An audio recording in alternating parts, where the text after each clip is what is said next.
Ya, silakan Mbak. Assalamualaikum warahmatullahi wabarakatuh. Ketemu lagi adik-adik, mahasiswa, mbak-mbak, mas-mas. Tolong dinyalakan kameranya dulu ya. Kita akan segera mulai untuk sesi hari ini. Peserta yang sudah masuk, silakan dinyalakan kameranya.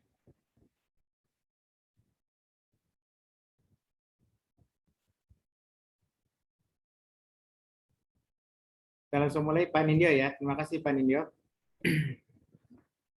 Ya, silakan Pak Medza. Yang lain silakan tolong dinyalakan kameranya biar bisa kelihatan dari sini.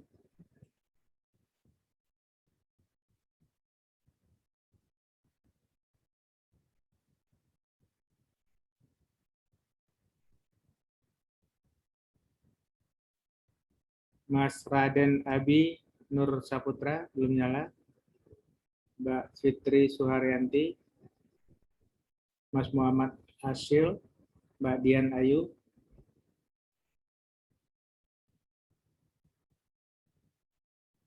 Mas Calvin,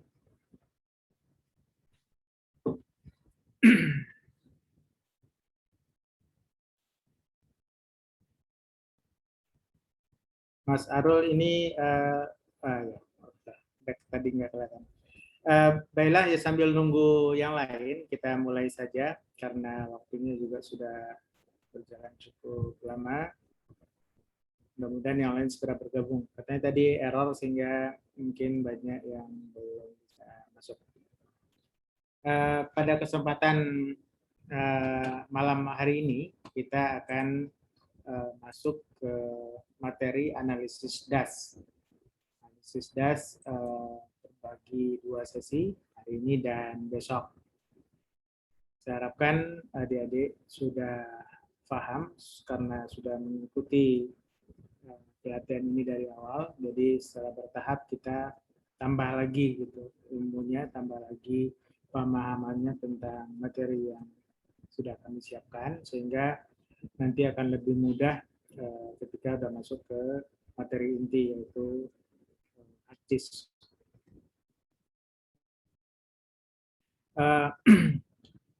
Untuk sesi kali ini saya, Matt Rizal, akan menyampaikan materi yang pertama, nanti akan dilanjutkan oleh Pak Rajib pada sesi yang kedua.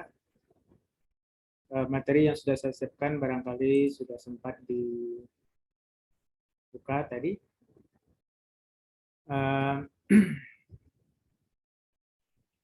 Kita akan melihat atau membahas tentang analisis DAS. Di analisis DAS, di sini kita akan bahas nanti tentang membuat kontur, potongan, deliniasi batas DAS. Saya akan menyampaikan secara manual, secara teorinya nanti akan mungkin lebih banyak akan disampaikan oleh Pak Wajib untuk masuk ke artisnya. Jadi yang berhubungan dengan sumber daya air di analisis DAS ini kita membuat kontur. Kontur mungkin sebagian dari Anda sudah tahu ya. Kontur itu adalah garis, ini garis kontur ya. Garis kontur adalah garis khayal pada peta yang menghubungkan titik-titik dengan ketinggian yang sama. Garis kontur disajikan di atas peta untuk memperlihatkan naik turunnya keadaan permukaan tanah, juga untuk memberikan informasi slope atau kemiringan tanah rata-rata. Irisan profil memanjang permukaan tanah terhadap jalur proyek atau bangunan, dan perhitungan galian serta timbunan atau cut and fill permukaan tanah asli terhadap ketinggian vertikal garis proyek atau bangunan. Kadang-kadang garis kontur ini juga sering disebut sebagai garis trenches, garis tinggi, dan juga garis lengkung horizontal. Ada beberapa sifat dari garis kontur. Yang pertama, garis kontur saling melingkar satu sama lain dan tidak akan pernah berpotongan. Jadi yang mungkin akan sejajar, mungkin tidak akan sejajar, tetapi tidak akan berpotongan. Kemudian garis kontur pada bukit atau cekungan membentuk garis-garis kontur yang menutup melingkar. Kemudian ketiga, menjorok ke arah hulu jika melewati sungai. Keempat, tidak tergambar jika melewati bangunan. 5, pada daerah yang sangat curam, garis kontur lebih rapat, dan pada daerah yang landai, garis kontur lebih jarang. Nanti kenapa seperti ini nanti akan kita bahas lebih lanjut. Kemudian pada daerah yang sangat curam, garis kontur membentuk satu garis karena dia berdempet karena sangat curam ya. Di ketinggian yang berbeda itu hanya kelihatan di satu ketinggian yang satu garis saja gitu.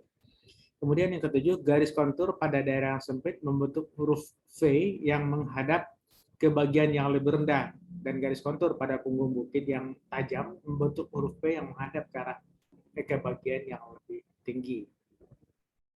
Kemudian ke-8, garis kontur harus menutup pada dirinya sendiri. Yang ke-9, dua garis kontur yang mempunyai ketinggian yang sama tidak dapat dihubungkan dan dilanjutkan menjadi satu garis kontur. Jadi dia harus berdiri sendiri-sendiri. Kemudian beberapa pengertian, ini juga termasuk dari pengertian di peta ya, peta kontur. Yang pertama adalah skala. Skala adalah perbandingan antara ukuran di gambar dan ukuran sebenarnya di lapangan. Biasanya skala menggunakan angka perbandingan yang sesuai dengan ukuran kertas gambar yang digunakan. Jika kita menggunakan gambar dengan ukuran A3 misalnya, tentunya akan berbeda dengan gambar yang ukuran A1 atau ukuran A0. Kita akan membuat gambar yang skala yang sesuai dengan ukuran gambar tersebut, sehingga gambar tetap terbaca dengan baik. Jadi di A3 itu tidak terlalu kecil, di A1 juga tidak terlalu besar. Jadi gambar skalanya juga harus kita sesuaikan. Kemudian interval kontur adalah jarak tegak antara dua garis kontur yang berdekatan. Pada satu peta topografi, garis kontur dibuat sama dan berbanding terbalik dengan skala peta. Semakin besar skala peta, semakin banyak informasi yang tersajikan, sehingga interval kontur semakin kecil. Misalnya peta dengan skala 1:100, itu akan lebih banyak informasi yang kita peroleh daripada peta 1:1000. Karena 1:100 akan lebih kelihatan, akan lebih besar ukurannya dibanding dengan 1:1000. Kemudian indeks kontur adalah kontur yang penyajiannya ditonjolkan setiap kelipatan interval kontur tertentu, misalnya setiap 10 meter atau yang lainnya. Yang biasanya kita gunakan juga kelipatan 5 meter, jadi per 5 meter itu ditebalkan garisnya. Itu biasanya kalau yang intervalnya per 1 meter. Katakanlah untuk daerah perencanaan jaringan irigasi atau perencanaan bangunan sungai misalnya, kita menggunakan skala jarak kontur itu intervalnya 1 meter, tetapi setiap 5 meter itu ditebalkan garisnya. Yang lain yang per 1 meternya lebih tipis, sehingga tidak mengganggu gambar yang kita buat kita sajikan di kertas tersebut. Kemudian kemiringan tanah adalah sudut miring antara dua titik. Di kemiringan tanah pada jarak tertentu kita akan bisa melihat perbandingan antara X dan Y-nya, Y dan X-nya. Kemudian kontur gradien beta adalah sudut antara permukaan tanah dengan bidang mendatar. Selanjutnya kita lihat skala dan interval kontur. Untuk skala 1:1000 atau lebih besar, di sini ini termasuk skala besar ini ya, 1:1000. Untuk permukaan tanah yang datar, kita biasanya menggunakan kontur 0,2 sampai 0,5, tanah bergelombang 0,5 sampai 1 meter untuk interval konturnya, kemudian berbukit itu 1 sampai 2 meter. Ini untuk skala yang besar ya, 1:1000. Kenapa demikian? Karena kalau kita untuk lahan yang datar, misalnya kita menggunakan interval 1 meter juga, atau bahkan 2 meter, itu nggak akan kelihatan nanti perbedaan tingginya itu di mana gitu. Karena semakin rapat garis kontur, intervalnya semakin kecil, maka akan semakin banyak informasi ketinggian yang kita peroleh di situ. Akan kelihatan di mana ada cekungan, di mana ada gelombang, di mana ada gundukan. Kemudian untuk skala peta 1:1000 sampai 1:10.000, di sini kita menggunakan untuk bentuk muka tanah datar intervalnya 0,5 sampai 1 meter, untuk bergelombang 1 sampai 2 meter, dan berbukit 2 sampai 3 meter. Nah, ini untuk skala yang lebih kecil lagi, 1/10.000 atau lebih kecil lagi, untuk muka tanah datar kita menggunakan interval kontrolnya 1 sampai 3 meter. Kemudian interval bergelombang untuk tanah bergelombang itu intervalnya 3 sampai 5 meter, tanah berbukit 5 sampai 10 meter, dan tanah bergunung itu 10 sampai 50 meter. Itu di peta rupa bumi ya, peta rupa bumi RBI mungkin Anda pernah dengar. Di situ skalanya biasanya 1/25 meter. Ada yang di bawah itu, ada di atas itu. Di variasi juga karena tergantung dari kondisi permukaan tanahnya, apakah itu berbukit atau daerah yang landai atau cenderung lebih. Selanjutnya kegunaan garis kontur. Di sini selain menunjukkan bentuk ketinggian permukaan tanah, garis kontur juga dapat digunakan untuk mengetahui tinggi rata-rata daerah yang ditetapkan. Jadi kita bisa melihat kira-kira ketinggiannya berapa, itu kita akan lihat dari interval kontur, dari angka-angka atau elevasi yang ditunjukkan dari kontur tersebut.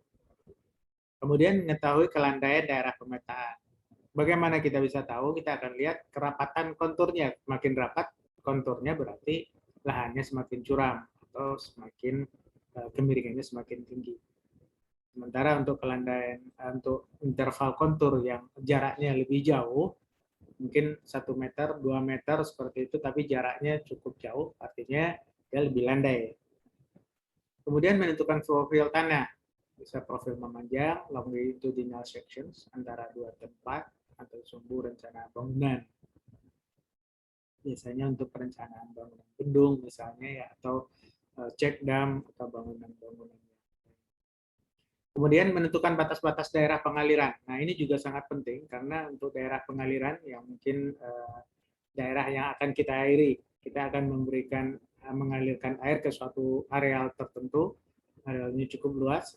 Ini kita menggunakan peta kontur sebagai data utamanya. Kita akan tahu apakah daerah itu bisa diairi atau enggak, karena kan kita mengalirkan air menggunakan gravitasi. Artinya air itu bisa mengalir dari tempat yang tinggi ke tempat yang rendah dengan beda tinggi tertentu, sehingga bisa kita rencanakan untuk melayani areal tersebut untuk areal irigasi.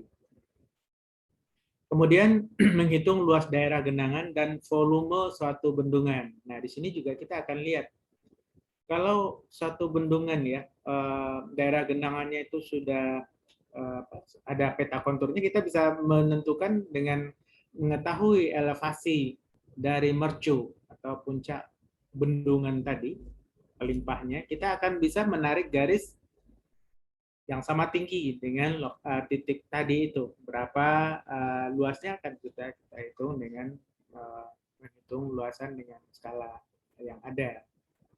Kemudian bisa juga untuk menentukan rute atau trase suatu jalan atau saluran yang mempunyai kemiringan tertentu. Untuk merencanakan jalan, untuk merencanakan jaringan irigasi, tadi saya sebutkan, ini sangat membantu. Kita akan mengetahui jalur yang bisa dilalui, trase yang bisa kita lewati, yang bisa kita gunakan sebagai areal atau jalur jalan atau saluran tadi. Kemudian yang terakhir, menentukan kemungkinan dua titik di lahan yang sama tinggi dan saling terlihat. Ini juga bisa kita gunakan untuk menggunakan garis kontur tadi. Nah, interpolasi garis kontur. Apa itu interpolasi? Itu adalah untuk mengetahui elevasi dari di antara dua garis kontur yang berdekatan. Cara interpolasi ada 3 macam. Yang pertama adalah cara taksiran atau visual. Kita memperkirakan ketinggian tersebut diinterpretasi langsung dari antara titik-titik yang diketahui tingginya. Mungkin di antara elevasi 5 sampai 6. Jaraknya itu lebih dekat ke mana? Lebih dekat ke 6, berarti mungkin kita anggap saja di situ 5,6 atau 5,65 misalnya. Atau dia dekat ke 5, di antara dua interval tadi. Kita bisa perkirakan ke 5,4 atau 5,3 seperti itu. Kemudian cara hitungan. Nah, hitungan interpolasi dikerjakan secara numeris atau eksak menggunakan perbandingan linear. Nah, di sini yang perlu kita lakukan adalah mengukur jarak antara titik tadi dengan garis kontur yang lebih rendah dan juga dengan garis kontur yang lebih tinggi. Di perbandingan antara jarak yang lebih rendah ke titik tadi dibanding dengan jarak antar dua garis kontur dikalikan dengan intervalnya, kemudian ditambahkan dengan elevasi di bawah tadi. Misalnya ini sepertiga dari jaraknya. Kalau sepertiga berarti 3,3. 33% ya, 33% dikalikan dengan ketinggiannya, berarti kira-kira kalau antara 5 dan 6 berarti 5,33 seperti itu. Kemudian bisa juga dengan cara grafis. Cara grafis dilakukan dengan bantuan garis-garis sejajar yang dibuat. Ini juga bisa kita lakukan untuk menentukan berapa ketinggian satu titik yang ada di peta topografi atau peta kontur. Nah, ini kita lihat sekilas ada peta DEM. Ini mungkin nanti akan dibahas lebih detail oleh Pak Rajib. Nah, peta DEM ini di sini akan kelihatan di sini puncak bukit atau gunung ini warnanya berbeda. Ini akan menggambarkan ketinggian yang sama. Kalau dia warna oranye atau warna kuning, ini ketinggiannya sama ini. Kita akan melihat seperti ini. Ini hijau, ini biru. Ini kemudian di sini juga ada yang warna kuning. Kemudian di sini juga ada hijau, ada yang biru. Ini merupakan ketinggian yang sama. Jadi kita bisa memperkirakan berapa mana yang lebih tinggi ya. Berarti kalau bentuknya seperti ini berarti gunung yang sebelah kanan ini lebih tinggi daripada yang sebelah kiri ini ya. Sebelah kiri mungkin hanya beberapa bukit ini karena ketinggiannya lebih tidak terlalu tinggi. Sini kan kita lihat misalnya dengan elevasi 2.500 yang kanan ini sekitar 2.500, sementara yang kiri hanya mungkin 2.000 atau kurang dari 2.000. Seperti itu. Jadi peta DEM ini akan kelihatan elevasinya tadi, kemudian jaraknya juga bisa akan kelihatan. Nah, ini untuk peta kontur yang dibuat dari hasil pengukuran. Kira-kira bentuknya seperti ini. Ini karena terpotong petanya cukup besar, jadi saya potong. Harusnya di ujung-ujungnya ini ada elevasinya, elevasi dari masing-masing garis kontur tadi. Ini yang saya sebut tadi, ada yang ditebalkan, ada yang dihaluskan warnanya atau garisnya. Jadi kalau biasanya kita menggunakan, kalau dulu menggunakan Rapido itu ya, kalau sekarang mungkin menggunakan AutoCAD, kita akan menggunakan garis yang tebal dan tipis ini pada jarak-jarak biasanya per 5 atau mungkin juga per 10 tergantung dari kondisi di lapangan. Ini sebenarnya awalnya ada titik-titik ini. Kalau orang mengukur atau pengukuran topografi tadi ada titik-titik yang tersebar banyak sekali. Dari titik-titik ini mereka membuat interpolasi tadi yang kita sebutkan. Misalnya di sini ada titik, kemudian di sini ada titik, berarti di antara titik ini akan ketahuan elevasinya berapa, kemudian mungkin jarak antara ini juga akan kelihatan, ini renggang, ini rapat, berarti di sini lebih landai, di sini lebih curam. Seperti itu, di sini lebih landai, di sini lebih curam. Ini juga akan kelihatan bentuknya di mana yang berupa bukit, mana yang berupa alur sungai atau lembah seperti itu. Ini hasil pengukuran trase jaringan irigasi. Kebetulan saya contohkan untuk trase jaringan irigasi. Kita buat trase seperti ini, kemudian ada potongannya. Ini ada potongan memanjang, kita sebutkan potongan memanjang atau long section. Kemudian ini ada potongan melintang. Potongan melintang ini ada kode, ada nomor-nomornya ya, ada C6, C7, C8, 9, 10 dan seterusnya. Ini untuk penamaan aja, bebas saja, tidak harus. Nah, selanjutnya dari peta kontur tadi, kita bisa membuat potongan memanjang, bentuk potongan memanjang dari peta tadi, dari trase yang sudah kita buat. Jadi bentuk potongan memanjangnya seperti ini. Seperti ini. Ini karena keterbatasan gambar, kita biasa juga menggunakan skala yang sesuai ya. Kalau ini skala vertikal dan horizontalnya berbeda. Ini horizontalnya lebih kecil skalanya sehingga dia lebih rapat, kemudian vertikalnya lebih besar. Jadi informasinya bisa tergambar semua. Ini bentuk situasinya, kita sebut sebagai peta situasi, kemudian ini gambar potongan memanjang. Potongan memanjang mungkin bisa dipahami ya. Jadi kalau kita plotkan titik ini di sini, plotkan titik ini di sini, di titik-titik tadi kita plotkan di grafik atau di kertas ini akan kelihatan elevasinya seperti apa. Nah, dari sini kita akan bisa merencanakan bangunan, akan merencanakan jaringan irigasi atau jalan ataupun apapun yang akan kita rencanakan, biasanya berupa jalur ya, berupa jalur. Mungkin jaringan pipa misalnya, bisa seperti itu. Kemudian tadi saya sebutkan bahwa di situ ada potongan-potongan melintang, ada potongan melintang. Ini patok-patok yang terpasang di lapangan. Ini ada nomornya, tadi ada C10, C11 dan seterusnya. Ini ada C10 plus berapa, gini per 50 misalnya.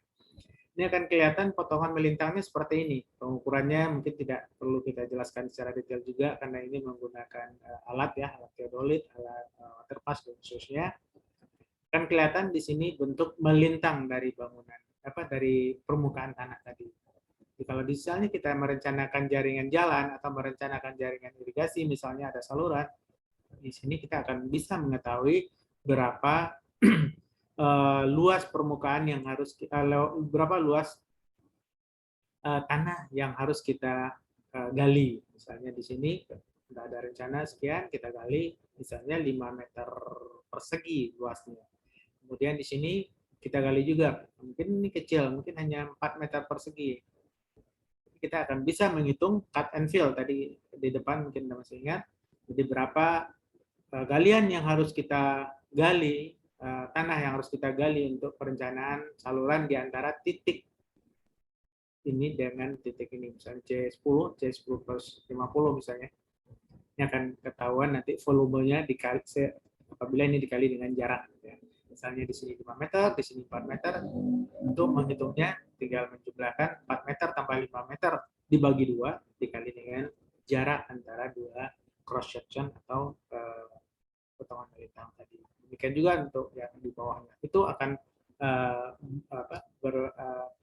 hitungannya akan seperti itu terus sampai ke ujung jaringan saluran yang kita rencanakan. Jalan juga demikian. Sama ya. Mungkin bagi yang sudah mempelajari jalan raya misalnya atau irigasi, Anda sudah cukup paham atau mungkin minimal sudah mempelajari ilmu ukur tanah ya, mungkin Anda sudah paham untuk yang sipil. Untuk yang arsitek saya kira juga mungkin hampir sama. Ada juga untuk pelajaran atau materi-materi yang dasar seperti itu. Nah, tadi saya sempat menyinggung peta rupa bumi Indonesia atau peta RBI. Di sini saya ambil contoh untuk Dasmana ini, Dasmana di daerah Bengkulu. Ini Bengkulu, ini sebagian ada Sumatera Selatan di sini. Skala peta RB ini 1:250.000, kecil sekali petanya. Jadi bagi informasi-informasi yang kita dapatkan di sini berupa informasi umum saja. Misalnya di sini ada pemukiman, kemudian ada sungai, kemudian ada jalan, misalnya yang merah ini jalan, kemudian yang sungai yang warna biru yang halus-halus ini, kemudian ada hutan, ada sawah, tegalan, pemukiman dan sebagainya, ini akan tergambar di sini. Jadi kalau kita melihat di sini batas dasnya di sini. Jadi kita menarik garis batas ini berdasarkan peta kontur atau peta yang ada garis topografinya. Jadi di sini saya tadi membuat atau menghubungkan titik-titik yang ada di sini sehingga kita akan mengetahui berapa luasan subdas air kinal ini. Ada sungai namanya air kinal kalau di sana. Di sini bentuk dasnya seperti ini. Jadi kalau kemarin penentuan luas das, saya kira mungkin sudah sempat disampaikan Pak Adi Sutarto juga waktu itu ya. Jadi penentuan luas das adalah dengan melihat garis kontur. Jadi Jadi kita membatasi das, menarik garis itu di punggung bukit. Di punggung bukit yang ke kiri itu das yang kiri, yang ke kanan das termasuk das atas ya. Nah, ini untuk contoh yang lain untuk Dasluk Ulo. Dasluk Ulo ini di Provinsi Jawa Tengah, di wilayah Sungai Serayu Bogowonto. Nah, bentuk dasnya seperti ini. Cara penarikan garis batas das, delineasi dasnya ini sama seperti ini juga yang sudah sempat diperkenalkan tempoh hari. Jadi kita melihat punggung bukitnya di mana, ini yang akan menjadi batas das. Kalau di hilir atau di paling ujung ini biasanya batas dasnya adalah laut. Kalau subdas, batas subdasnya adalah sungai induk seperti yang dicontoh di depan tadi. Nah, seperti itu. Nah, saya kira untuk materi dari saya cukup sekian. Nanti akan dilanjutkan oleh Pak Rajib untuk lebih mendetailkan ke artisnya. Diharapkan cukup bisa dipahami ya. Barangkali nanti kalau seandainya ada yang kurang paham dengan yang saya sampaikan tadi, Anda bisa menulisnya dulu atau mungkin juga bisa ngetik di chatnya ini, sehingga nanti bisa kita tanggapi ya. Mungkin dari saya itu dulu. Sambil ini mungkin waktu saya serahkan ke Pak Rajib untuk selanjutnya. Silakan Pak. Terima kasih Pak Metrizal. Ya, sama-sama. Mohon maaf, saya agak terlambat untuk bergabung. Assalamualaikum warahmatullahi wabarakatuh. Teman-teman semua, kita ketemu lagi ya. Waalaikumsalam warahmatullahi wabarakatuh. Ya. Kita ketemu lagi untuk materi tentang, kalau sekarang itu tentang analisis das. Karena memang materi ini cukup urgent ya bagi teman-teman yang akan mengambil spesialisasi spasial, terutama ya, bukan hanya spasial sebenarnya, untuk sumber daya air ini adalah menjadi prasyarat wajib. Jadi teman-teman harus bisa bagaimana membatasi catchment area atau daerah tangkapan air, atau yang biasa kita dengar dengan berbagai macam sebutan gitu Pak Metrizal, ada DAS, ada daerah tangkapan air, DTA, terus ada yang lain yang sebenarnya itu konsepnya sama, di mana air itu mengumpul kemudian membuat sebuah kayak mungkin macam-macam ya, ada yang berbentuk ke daun, ada yang berbentuk ke yang lain juga, dan seterusnya. Intinya begitu. Ini untuk materi dari Pak Metrizal juga sangat fundamental ya, teman-teman juga wajib untuk mempelajarinya, karena itu adalah teori yang kita perlu pegang, sehingga pada saat teman-teman bekerja dengan apapun softwarenya, itu kita bisa mencari atau menerapkan ya berbagai macam fasilitas ada di mana, itu kita bisa beradaptasi dengan cepat.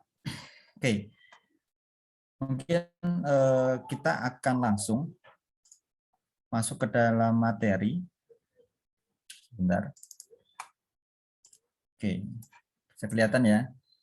Saya enggak fullkan aja biar seperti ini. Oke, jadi persiapan di sini, teman-teman sudah saya share data di WhatsApp ya. Di sini ada persiapan, ada bahan, kemudian teman-teman juga lihat sebelah kanan itu ada tahap pekerjaan.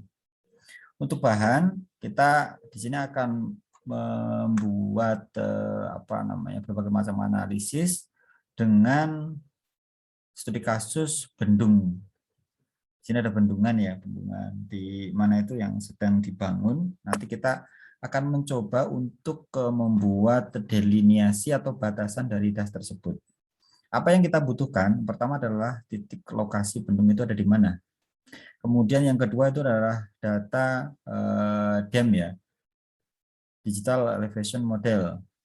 Nah, yang paling bagus saat ini teman-teman perlu ketahui juga, apapun pekerjaannya ya, ini ada satu sumber data yang kalau teman-teman spasial yang dulu-dulu itu menyebutnya itu harta karun. Nah, ini sekarang di-share habis-habisan sama pemerintah. Nah, ini sebuah ya kelebihan lah teman-teman masuk ke di area spasial saat ini karena bahan-bahan sudah tersedia dengan sangat luas ya.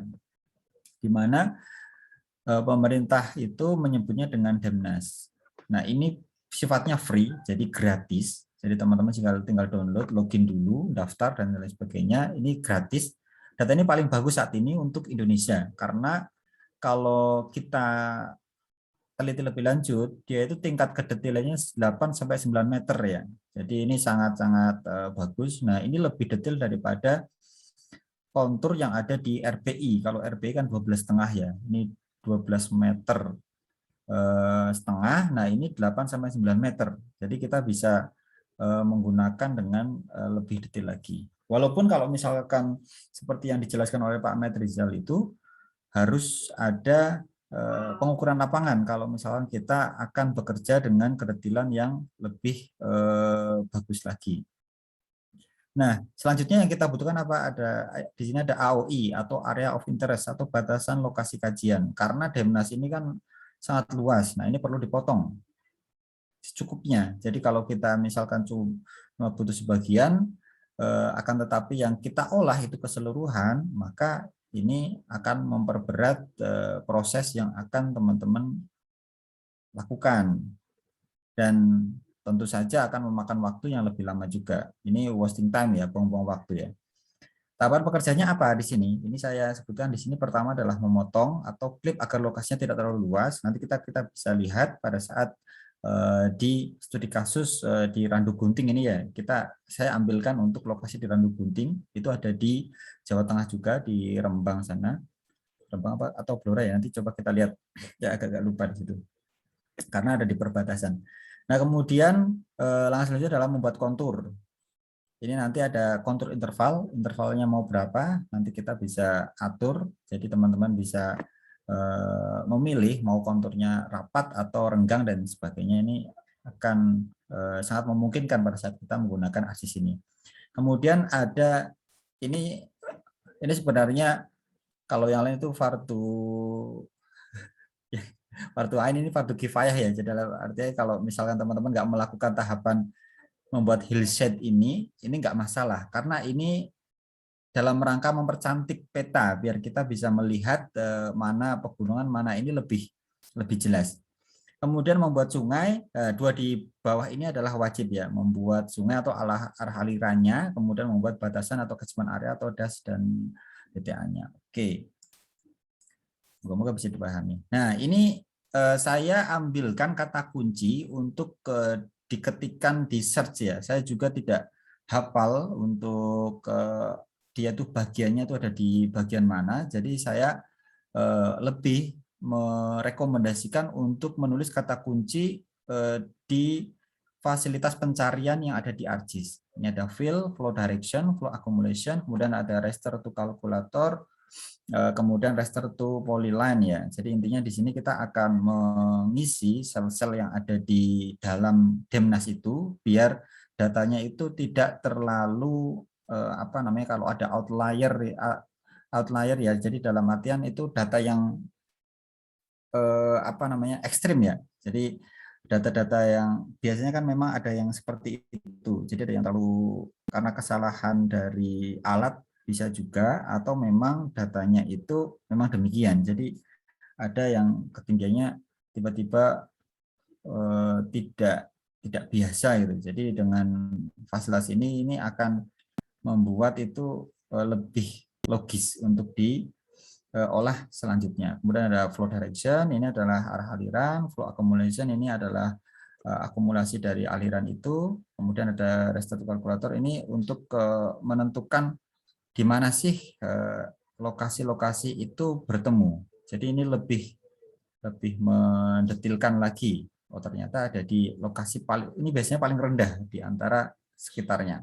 Kemudian raster to polyline. Kalau di sini sudah kelihatan sungainya, akan tetapi masih dalam bentuk raster. Kemudian di sini kita convert untuk menjadi shape file. Ini untuk arah aliran. Kemudian untuk tabelinasinya ini sama. Pertama itu fill, flow direction. Jadi di sini ada tahapan yang sama ya. Jadi kita hanya melakukan sekali saja nanti sampai flow direction ini sama. Kemudian di sini ada snap PowerPoint. Nah, ini untuk membatasi biar kita tidak terlalu banyak mengolah data. Jadi kita akan membatasi dari apa namanya? Dari tempuran ya. Jadi dari sini nanti kita akan menjadi muarannya ya. Jadi hilirnya setelah dari sini tidak akan diolah. Jadi lebih mudah, lebih efektif. Kemudian di sini ada pemodelan untuk dasnya, kemudian kita convert ke poligon. Oke, ini mungkin teori praktisnya. Oke, nanti kita akan mencoba untuk melakukan simulasi. Kalau kemarin saya akan melemparkan ke teman-teman, ini silahkan teman-teman mengikuti, karena waktunya kalau misalkan dilempar kayak kemarin, itu kayaknya kurang ya waktunya, jadi kurang leluasa. Jadi saya akan melakukan tahapannya, nanti teman-teman silahkan mengikuti ya.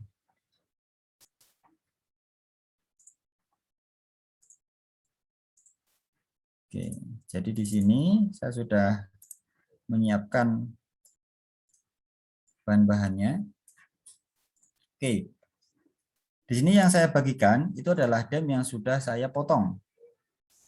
Karena untuk yang daerah yang lebih luas, ini nanti kurang lebih hasil akhirnya untuk dasnya. Gini, jadi area kita itu di sini. Kemudian teman-teman saya kasihkan juga di sini ada lokasi dari bendungannya ya.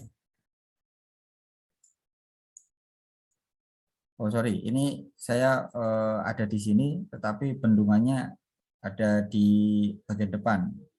Ini saya membuat SHP yang lain tadi. Tapi yang jelas ini nanti yang menjadi outletnya ya. Oke, teman-teman bisa lihat di sini ada 2 Demnas karena ini dibuat per lembar ya. Nah, pada saat kita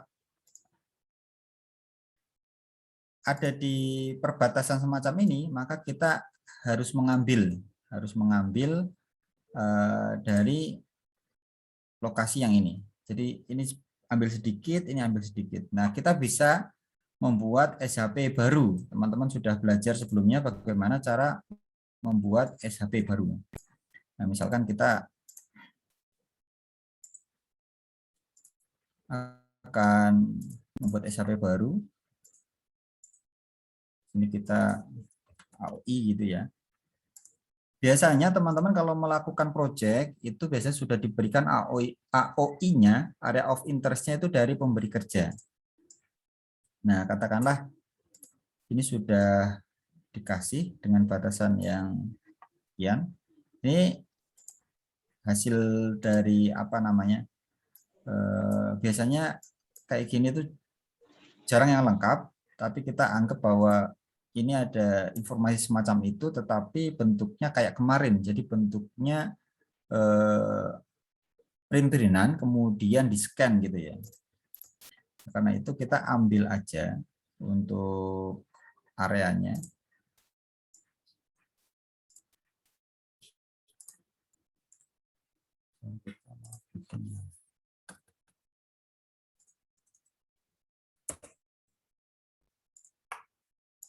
Kotak aja ya.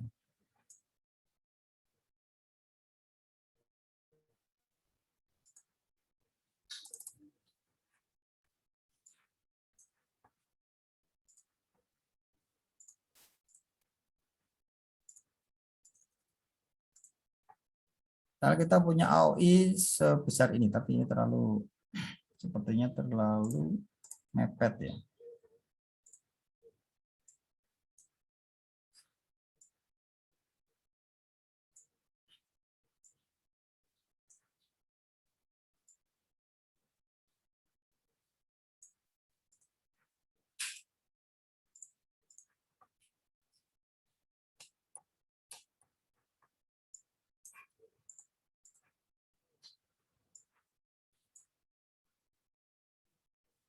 Oke, nah caranya biar kita tidak mengolah sedemikian besar, sedemikian luas lokasinya, kita bisa, kata anak ini belum ada ya.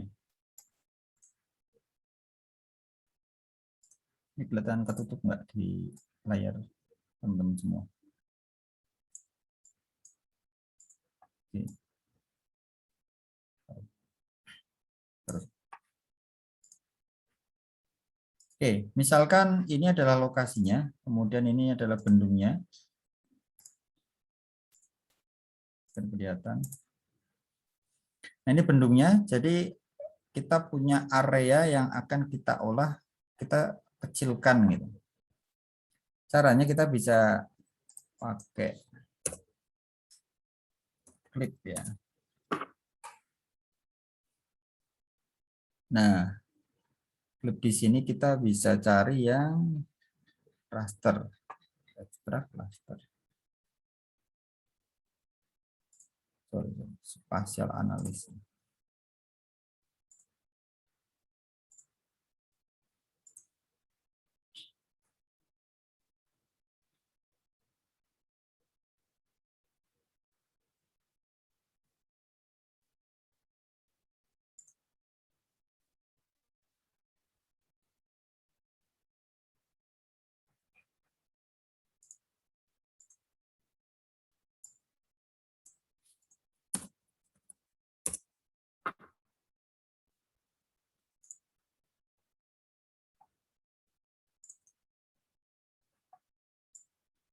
Nah, input rasternya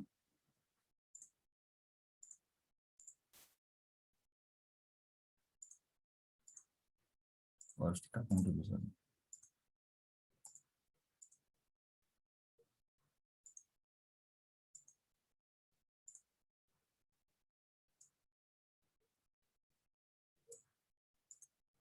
Outputnya kita pakai ini. Jadi satu-satu dulu ya. Nah, kita bisa pakai yang ini, use input feature for clipping geometry. Berarti kalau kita pakai yang ini, kita akan menyesuaikan dengan bentuk kotak ini.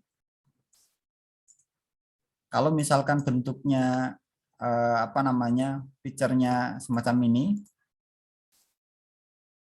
nah dia itu akan mengikuti lekuan di poligon ini. Oke. Misalkan gini ya. Karena sore di sini harus satu-satu. Terus terang ini untuk langkah-langkah DEM itu kita biasanya sering pakai seperti yang ditampilkan oleh Pak Medrizal tadi. Di situ ada software namanya Global Mapper ya. Karena itu lebih praktis biasanya. Kita akan coba pakai ini, tidak apa-apa.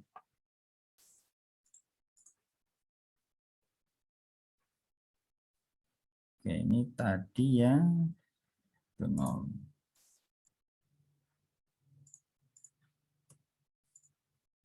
Kita ulang langkah yang selanjutnya untuk yang sebelah tadi.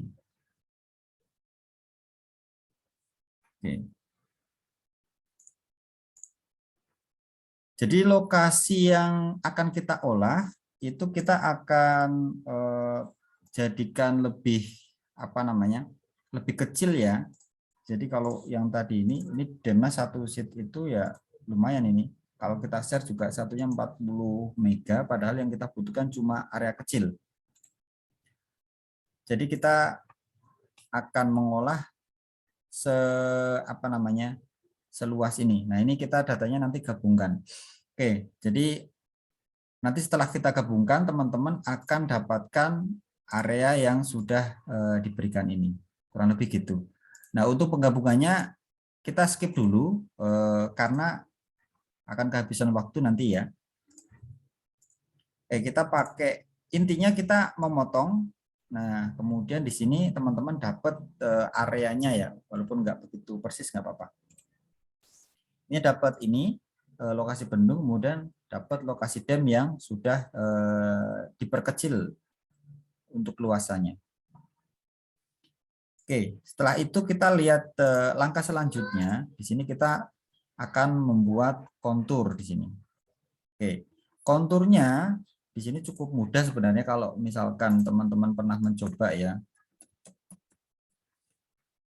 Ini di search, kemudian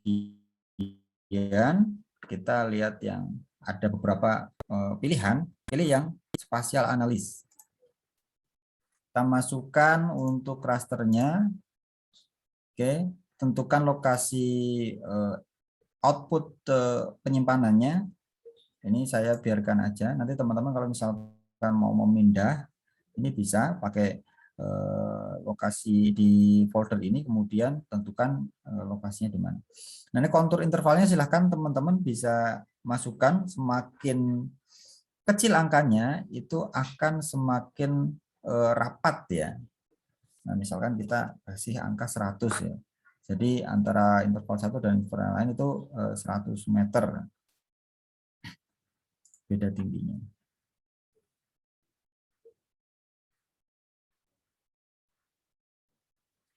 Ya, ini teman-teman bisa lihat ini konturnya apa namanya? Misalkan ini ada 100, maka kontur selanjutnya itu adalah bedanya 100, berarti 200 kurang lebih gitu ya.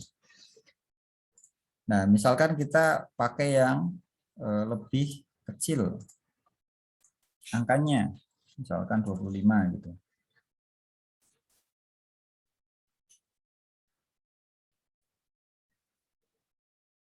Nah, ini akan lebih banyak garisnya ya. Dan seterusnya. Sampai katakanlah paling maksimal itu 10.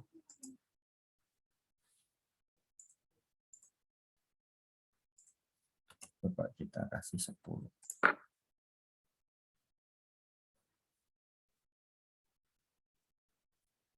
Nah, ini.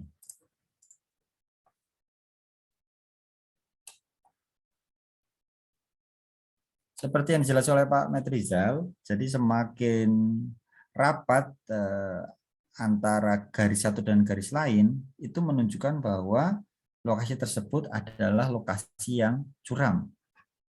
Kita bisa mengeluarkan angkanya di sini, pakai label ya. Kita di mana? Kontur div 5, kemudian di sini ada kontur. Nah, bisa lihat di sini 100 di 110, 120, 130. Jadi antara satu garis dan yang garis yang lain itu ada selisih 10 meter di sini. Kayak di sini enggak terlalu sulit untuk membuat garis konturnya karena memang fasilitasnya cukup singkat ya langkahnya. Kemudian membuat hillside. Enggak apa-apa, ini kita ajukan di depan. Karena kalau teman-teman lihat kayak gini kan ini masih tampilan 2 dimensi ya. Jadi untuk 3 dimensinya mana atas mana bawah kadang susah untuk membedakan. Nah, teman-teman bisa pilih spatial analis lagi. Kemudian ini. Oke, kita default aja ya.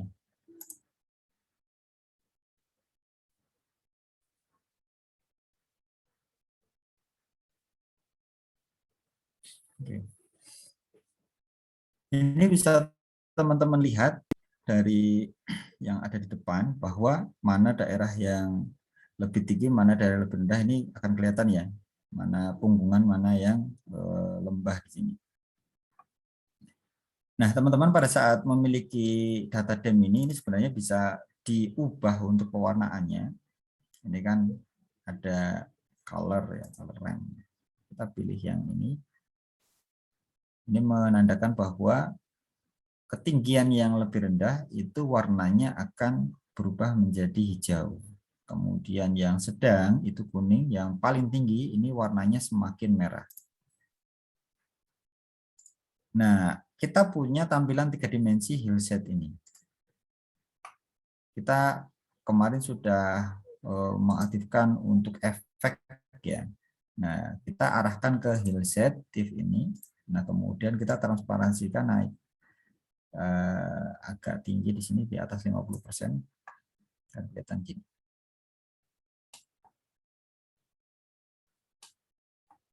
Teman-teman bisa melihat bahwa yang bagian warna merah ini dengan tempat yang lebih tinggi ya. Ini bisa diatur ya, senyaman mungkin mana yang akan dipakai. Jadi kurang lebih kalau di sini ada bendung, kemudian kita melihat di sini lokasinya tinggi-tinggi, kemungkinan seperti yang disampaikan Pak Metizal tadi, di sini adalah punggungan. Nah, punggungan. Jadi nggak mungkin arah aliran itu dari sini ke sini kan. Ini berarti ngetril air itu. Otomatis kalau misalkan ada air hujan jatuh di sini, dia tuh akan ke arah sana, yang ini arah sini. Sama ini ke arah sini, ini ke arah sini, arah sini, dan seterusnya. Jadi kurang lebih nanti batasannya ya di sini untuk catchment area dari Bendung Randuk Gunting ini. Oke, langkah pertama ini buat awalan ya, udah 2023 ya. Oke, kita lanjutkan aja. Nah, ini membuat sungai itu ada di tahapan ini. Fill flow direction. Ini sama, fill flow direction. Ini akan kita lakukan sekali.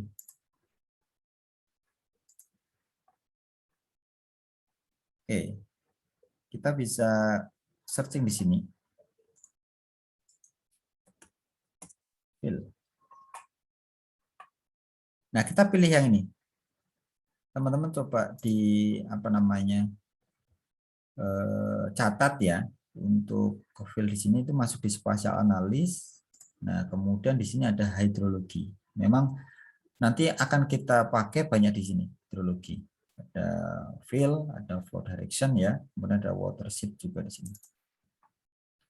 Oke, sampai sini kita pakai yang div paling bawah untuk ke dam yang asli. Oke, tempat penyimpanan silahkan ditentukan. Saya pakai default aja biar lebih cepat. Kita tunggu. Nah, lama atau cepatnya proses itu akan tergantung dari luasan yang kita olah. Karena kita sudah memotong jadi area lebih sempit, maka relatif akan lebih cepat. Kemudian langkah selanjutnya di sini adalah flow direction ya. Oke, kita pertahankan yang tadi. Di sini ada flow direction. Flow direction. Kita pilih yang fill tadi, fill TIF 2 ya. Ingat-ingat untuk namanya. Oke, kita pakai apa standar untuk pengaturannya.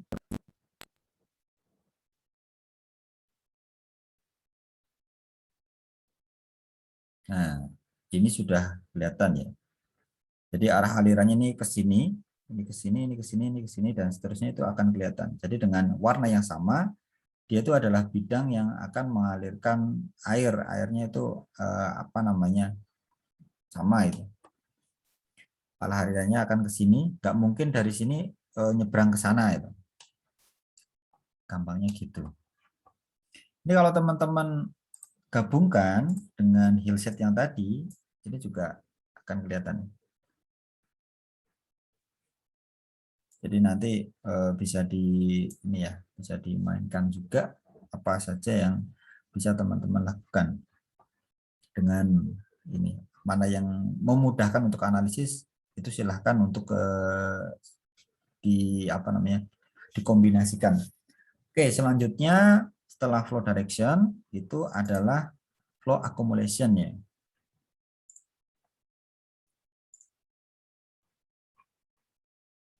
Akumulasi aliran di sini. Kita ambil dari flow direction. Kedua. Ini kita pakai standar aja.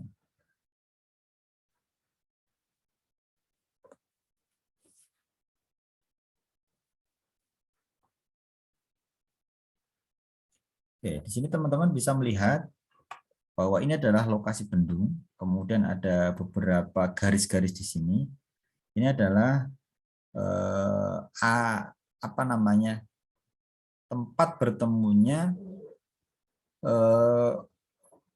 lokasi paling rendah, jadi tempat bertemunya air kalau misalkan ada air hujan yang turun gitu. Ini lokasi ini berarti bahwa ini adalah arah aliran dari air. Tapi ini masih belum jelas ya. Kita akan memperjelas lagi menggunakan langkah selanjutnya. Di sini adalah raster kalkulator. Sebentar.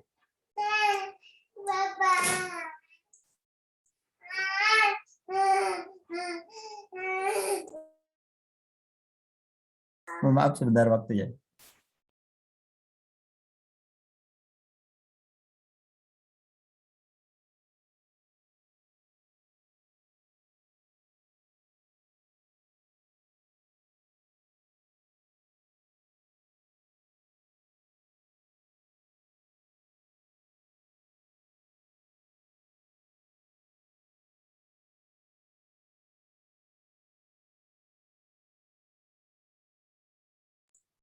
Halo, mohon maaf teman-teman semua, Pak Madrizal. Ini di rumah cuma berdua sama si kecil. Nggak apa-apa. Ini kakaknya ini latihan taekwondo. Oke, saya lanjutkan ya. Jadi tadi sudah kita lewati untuk flow accumulation, sekarang di raster kalkulatornya ya. Oke, di sini teman-teman bisa lihat ada. Oke.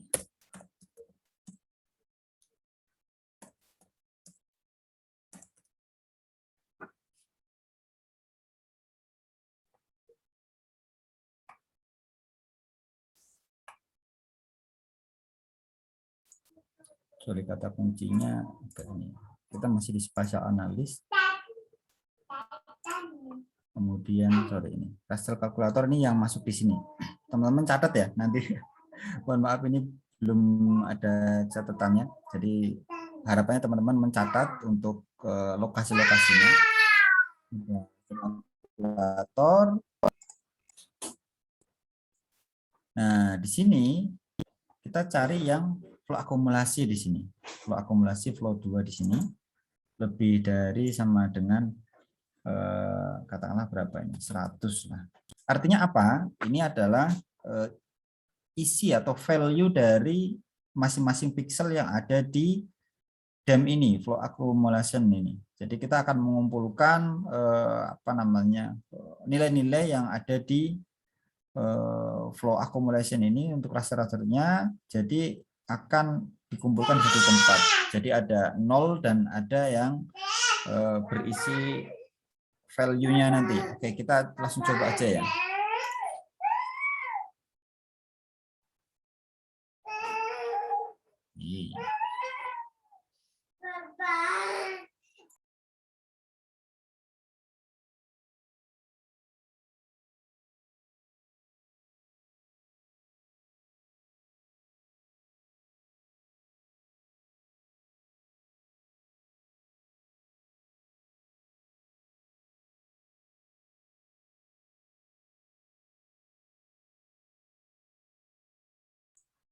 Oke, sekarang bisa kita lihat bahwa kita sudah mendapatkan arah aliran ya, karena ini kayak apa namanya,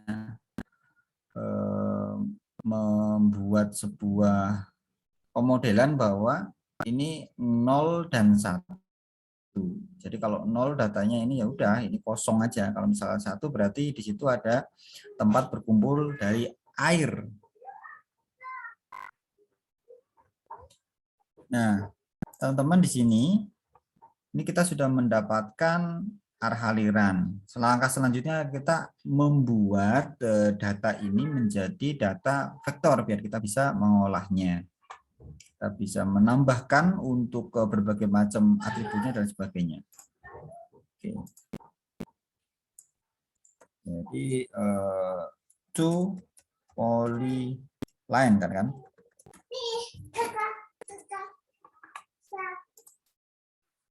Nah, di sini ada di conversion tool raster to polyline. Nanti kalau misalkan teman-teman giliran di watersheet, nanti kita pakai yang polygon. Oke, kita oke.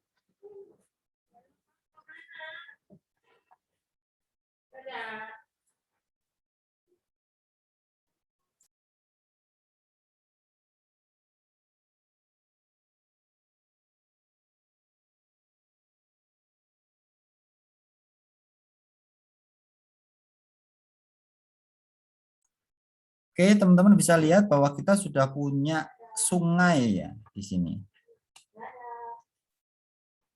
Sudah punya sungai, tapi memang sungai ini nanti perlu kita perbaiki di sini karena apa namanya dari raster yang terlalu rigid, jadi bentuknya ada yang seperti ini. Jadi kita bisa menyesuaikan nantinya. Oke, udah. Di sini arah alirannya bisa kita cek. Ini ternyata arah alirannya itu ada yang istilahnya belum presisi dengan lokasi bendung ya. Nah, bendungnya ini kita biar bisa mengolah untuk selanjutnya kita bisa geser ke arah yang ada arah aliran dengan atasnya. Ini tadi kita pakai 100, kita coba untuk ke yang lain misalkan. Raster kalkulator, flow accumulation tetap sama kayak tadi.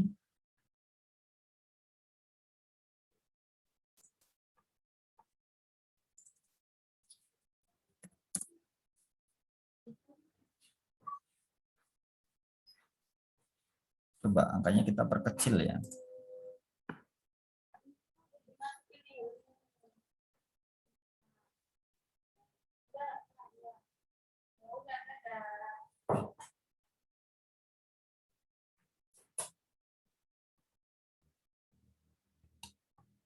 Oke, jadi semakin kecil angka yang kita masukkan, teman-teman bisa lihat di sini, maka akan lebih detail ya.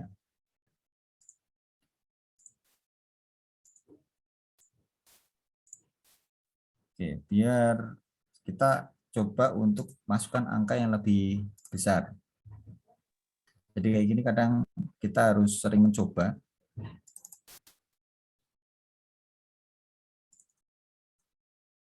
Lebih dari 1000.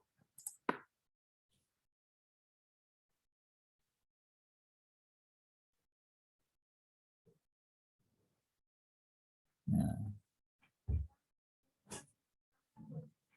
Oke. Ini kan berarti memang agak apa namanya dari pemodelan yang kita buat bendungnya ini perlu ada pergeseran.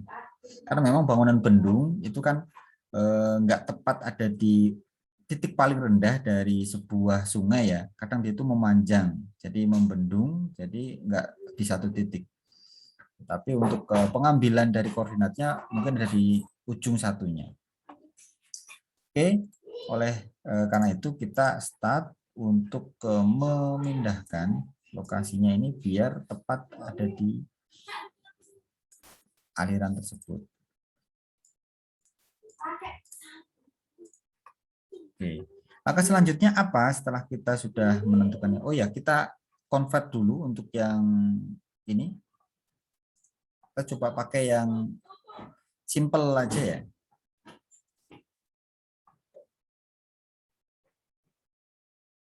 Raster to polyline.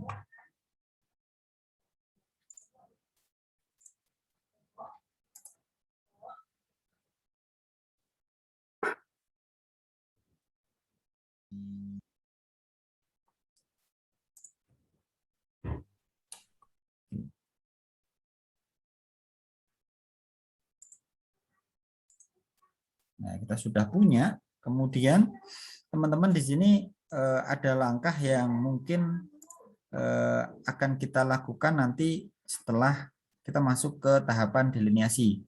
Karena kita tidak akan merunning untuk semua lokasi yang ada di sini, tetapi kita hanya akan merunning untuk lokasi yang dari outlet ini sampai ke arah atas. Kalau teman-teman lihat di sini lokasinya, kalau kita tarik ke arah atas itu ada di sini, ini paling ujung, ini ujung, ini ujung, ini ujung. Jadi ini adalah igirnya ya. Kurang lebih teman-teman bisa membayangkan kalau secara manual ini lokasinya semacam ini.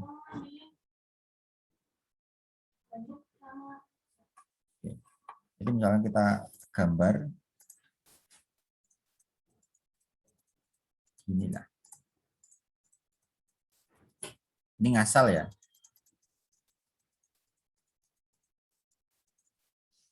Nah, kurang lebih nanti seperti ini. Karena ini kan batas untuk arah aliran ke sisi yang lain ini juga.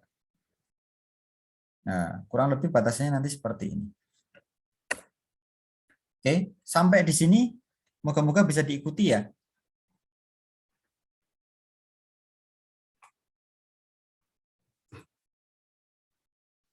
Gimana? Apa ada yang mau bertanya sampai sini sebelum dilanjutkan?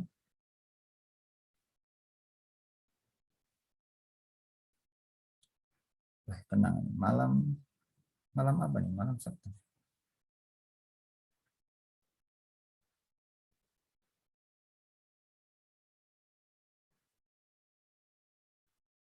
Semakin sedikit ini. Oke, saya lanjutkan aja ya biar teman-teman dapat apa simulasinya sampai akhir dulu. Nanti kalau ada pertanyaan silahkan ditanyakan di akhir. Oke, teman-teman, kita sudah mendapatkan arah aliran di sini. Kita simpan, bikin grup aja di sini. Setelah ini oke.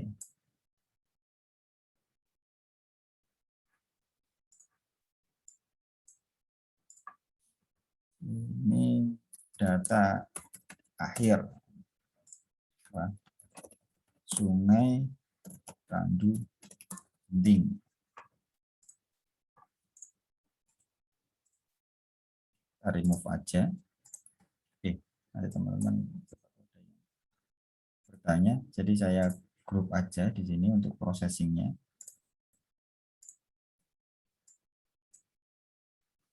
Tadi seperti yang kita lihat untuk flow accumulation ini untuk menentukan sungainya ya.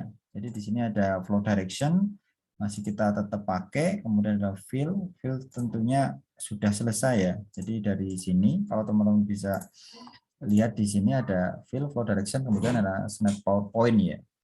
Nah, snap PowerPoint ini untuk menentukan batasan dari paling hilir, jadi paling muaranya pemodelan kita. Jadi kalau kita lihat yang tadi itu ada di bendungnya tadi. Oke, kita cari dulu untuk fasilitasnya.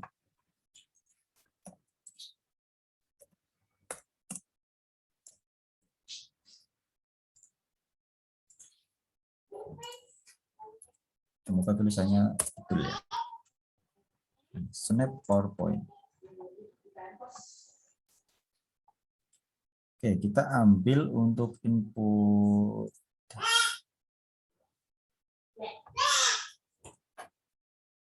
lokasi bendung Randu Guntingnya itu. Kemudian di sini ada input accumulation rasternya. Ini pakai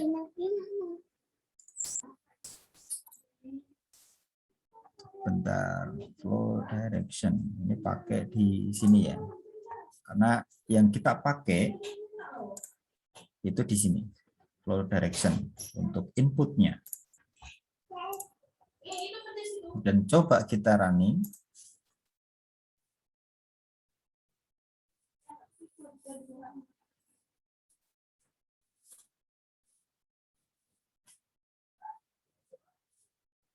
Nah, hasilnya kalau teman-teman bisa lihat di sini enggak begitu terlihat ya. Karena memang dia itu akan mengunci di 1 pixel. Nah, kita coba dekati di arah ini.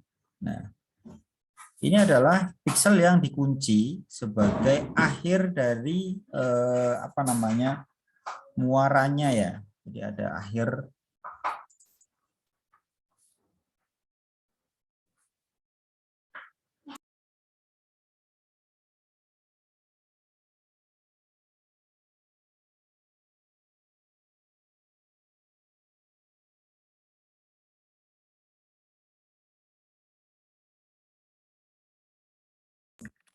Bentar, saya pindah aplikasi dulu.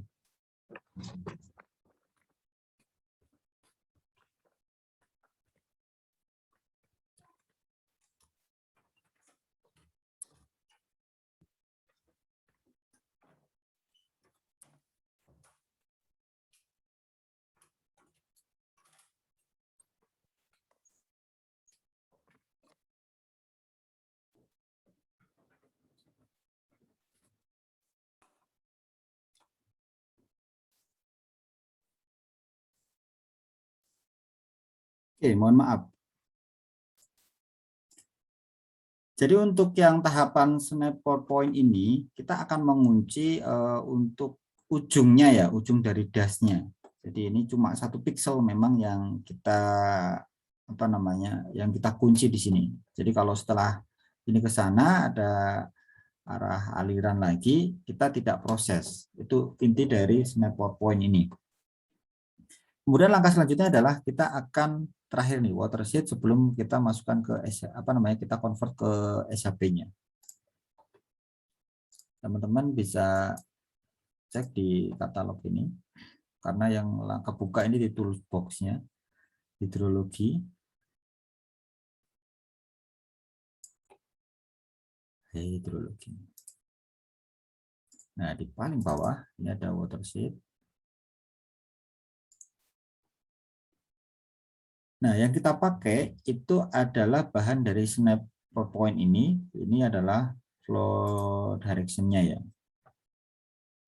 Nah, di sini ada input raster or feature PowerPoint data. Nah, ini teman-teman pakai yang ini, pixel 1 ini. Snappow _ SHP2. Nanti kalau teman-teman bisa kasih nama sendiri, bisa lebih enak untuk mengikutinya. Tapi ini kita default dulu, biar langkahnya bisa lebih cepat. Oke, jadi ini ada input flow direction, kemudian ada snap PowerPoint-nya ya. Sorry, saya perbesar aja. Jadi biar kelihatan. Tadi yang manual.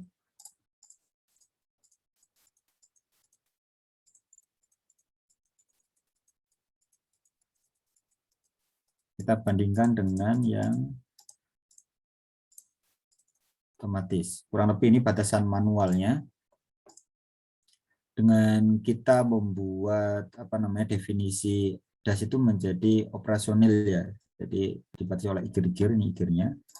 Kemudian kita snap PowerPoint, kita aktifkan. Kemudian ini kita pakai flow direction. Kemudian sorry. Apalah ke situ lagi. Watershed. Jadi kita pakai flow direction, kemudian ini step PowerPoint yang ini, dan kita semoga berhasil.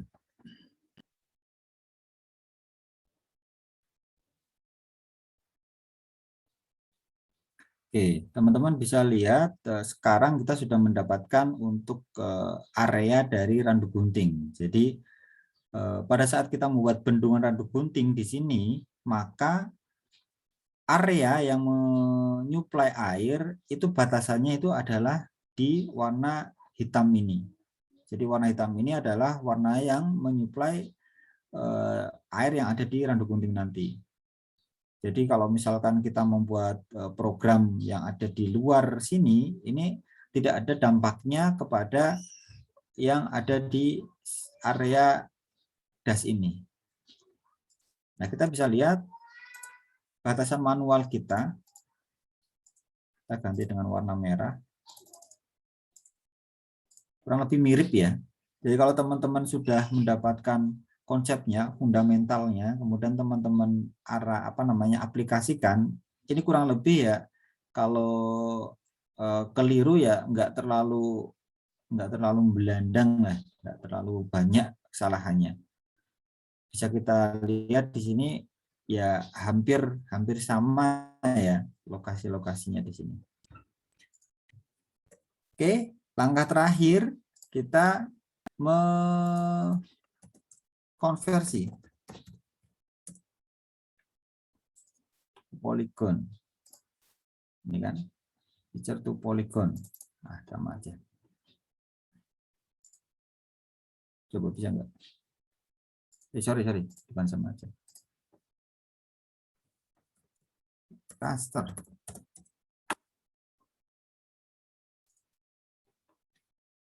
Untuk rasternya kita pakai watershed ini, kemudian kita langsung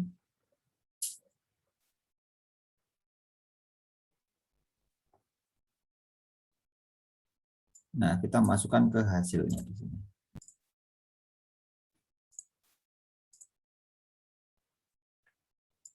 Oke, teman-teman sekarang sudah mendapatkan catchment area dari das Randu Gunting ini.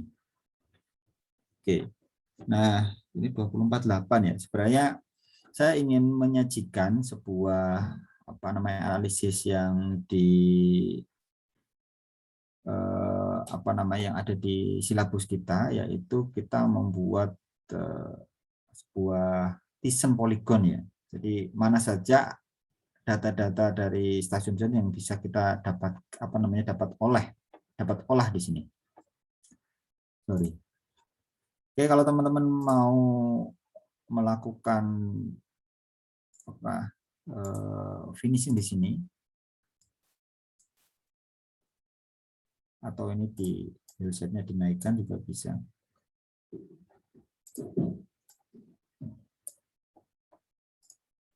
Nah, ini catchment areanya.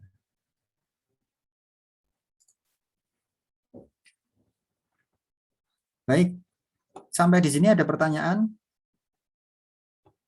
Apakah pusing? Semoga enggak pusing ya. Jadi ini hasil dari analisis catchment area kita, bahwa ada Randu Gunting itu segini. Nanti untuk tahu berapa luasnya dan sebagainya, teman-teman sudah paham, kemarin sudah sudah praktek juga.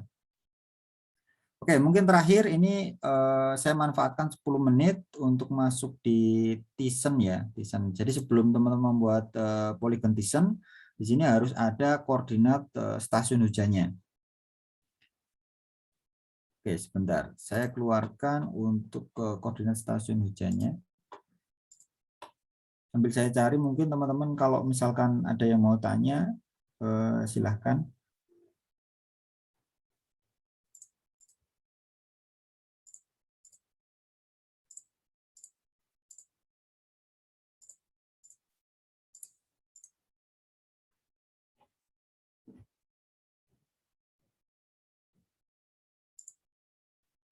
Nggak ada ya.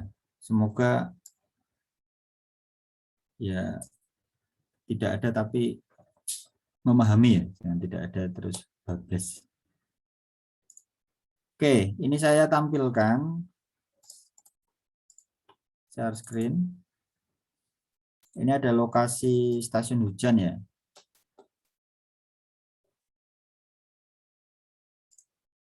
Jadi di sini ada sumber, sulang, dan lain sebagainya. Kita udah dapat lokasinya. Nah, dari sini kita bisa membuat polygon Thyssen.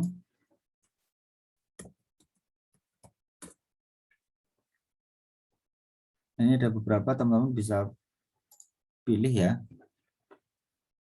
Tapi biasanya fasilitasnya sama. Nah, untuk input feature-nya kita pakai stasiun hujan. Nah, kemudian teman-teman bisa langsung oke, atau teman-teman bisa di environment ini, kalau misalkan mau menentukan lokasinya bisa juga pakai itu, maka misalkan teman-teman mau membatasi dengan satu poligon yang besar, bisa juga. Ini saya coba default-nya ya. Kita running.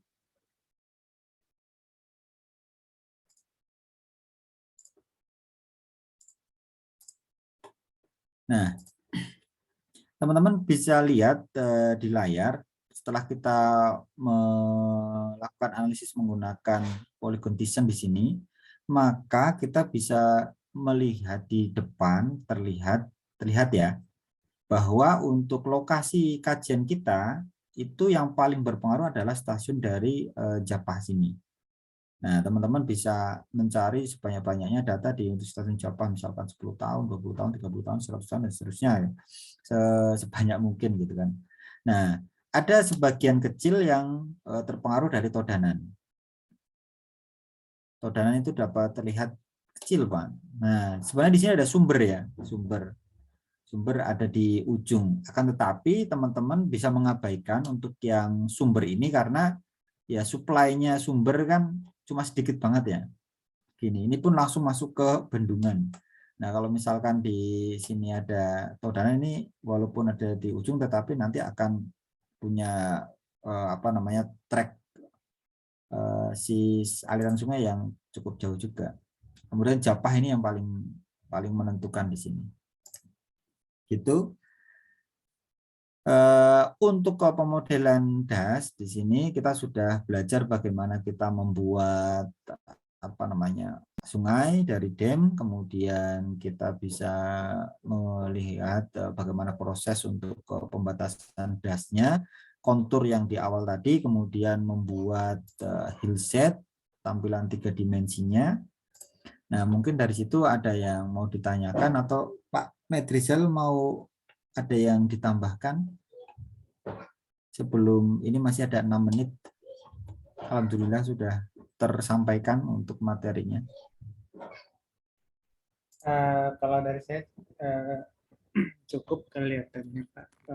Kita mungkin nunggu kalau ada pertanyaan, ada tanggapan dari peserta ya. Silahkan. Ini ada berapa menit? 6 menit ya? Iya.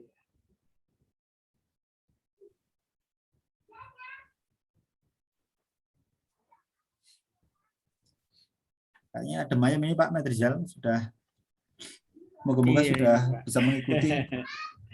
Mudah-mudahan Pak Rajib. Ini yang nggak kelihatan kameranya ini mengikuti nggak ya ini atau online aja? Ini ada pasang foto. Iya, pasang foto tapi kameranya nggak nyala, nggak kelihatan. Silakan, ini 5 menit. Dan ini seperti yang kita sampaikan di awal untuk das ini sangat fundamental ya. Kalau teman-teman nggak bisa running di sini, untuk kemungkinan bekerja di sumber daya air agak cukup sulit juga nanti. Iya.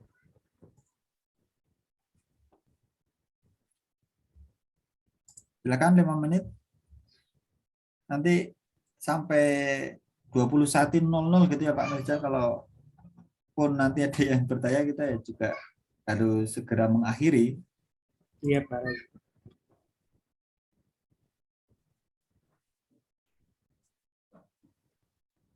Kalau nggak ada yang tanya saya tunjuk salah satu ya.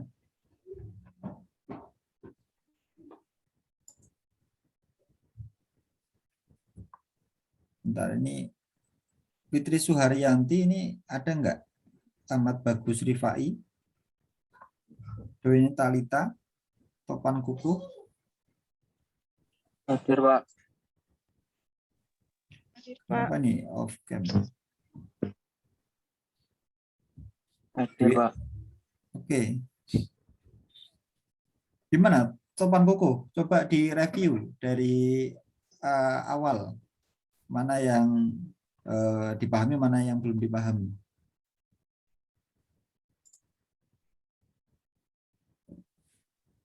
Mohon maaf Pak, tadi agak telat gabungnya soalnya saya absen masih error soalnya sistemnya. Jadi Ya. telat kemarin tadi Pak. Nggak apa-apa. Apa yang bisa ditangkap tadi? Kalau dari yang saya mengikuti tadi, yang saya tangkap itu bisa membuat kontur dari data Demnas, terus sungai itu sama polygon design ini Pak yang terakhir. Untuk membuat watershed, gimana langkah-langkahnya? Bisa ini nggak? Bisa diceritakan nggak dikit? Jadi Langkah-langkahnya ya Pak. iya, iya. Jadi kan di situ ada kita menganalisis untuk arah aliran sama das ya. Di situ kan ada irisan dari langkah itu. Sampai mana ininya tadi? Bisa diikuti nggak? Saya mengikuti sih Pak tadi, tapi cuma mungkin caranya terlalu cepat sih Pak. Mungkin besok saya tak belajar dari YouTube-nya aja Pak. Oh, gitu. Coba tunjuk salah satu teman yang lain, kira-kira yang bisa membantu siapa? Siapa nih Pak? Tuh, Nggak nggak apa-apa. enak Pak. Bebas saja Pak. Silakan, ayo ditunjuk. Kalau nggak nanti kamu ini apa namanya jawaban di Adila, akhir. Adila Fitri mungkin Pak. Ya, silakan Fitri. Gila. Belum, Pak. Apanya Masih belum? kecepatan. Ya, yang ditangkap apa tadi? Wah, kalau kecepatan semua, nggak susah juga ini. Yang kira-kira susah apanya? Dari langkah-langkah yang tadi. Sebenarnya nggak susah sih Pak. Mungkin caranya terlalu cepat mungkin gitu aja Pak. Oke. Ke 25,9. Ya, sementara itu dari saya Pak Metrizal, silakan tinggal dikit. Iya. Pak Metrizal Iya. yang memulai, yang mengakhiri Pak Metrizal juga. Ya, terima kasih Pak. Ya, memang saya menambahkan sedikit saja.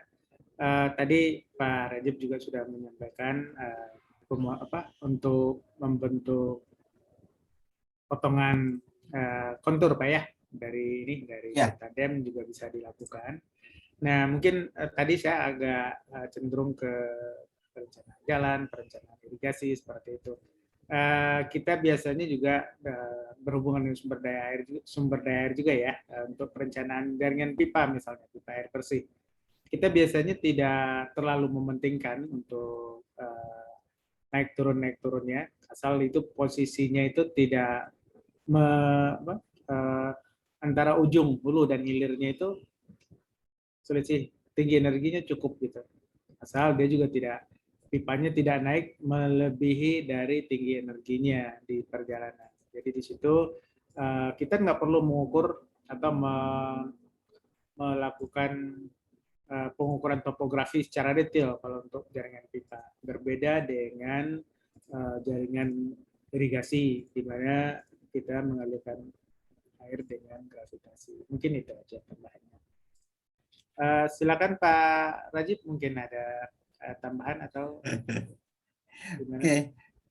Terima kasih teman-teman semua. Ini walaupun cepat ya, karena memang pada kesempatan kali ini kita diminta untuk menyampaikan materi yang cukup padat, tetapi waktunya memang agak apa namanya, ya sama aja ya Pak Metrizal. Jadi pada akhirnya kita harus menyampaikan.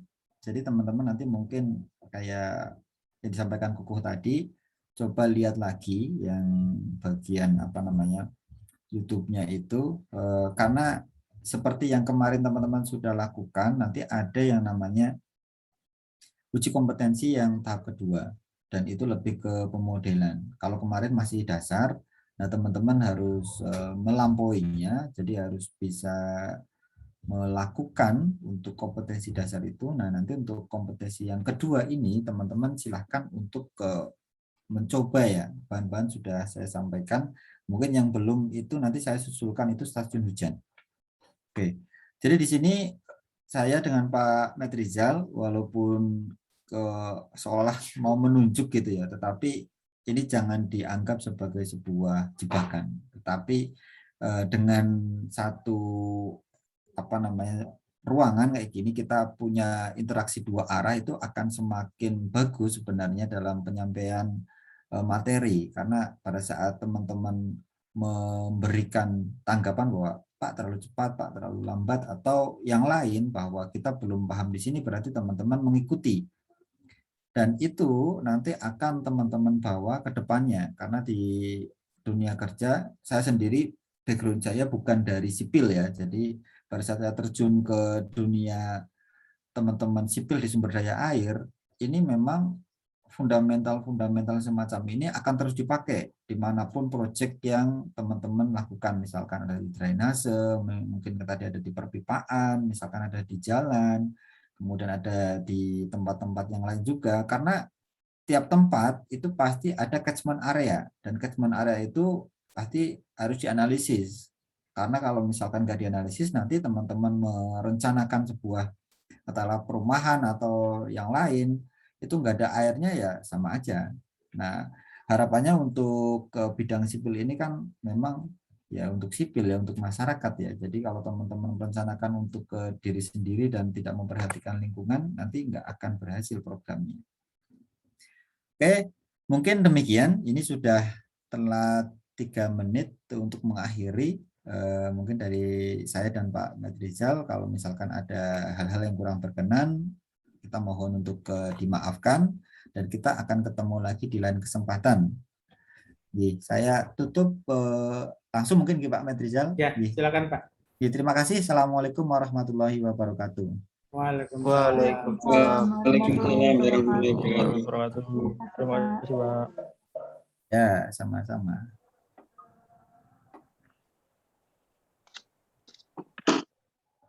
Sampun Pak Medrizal.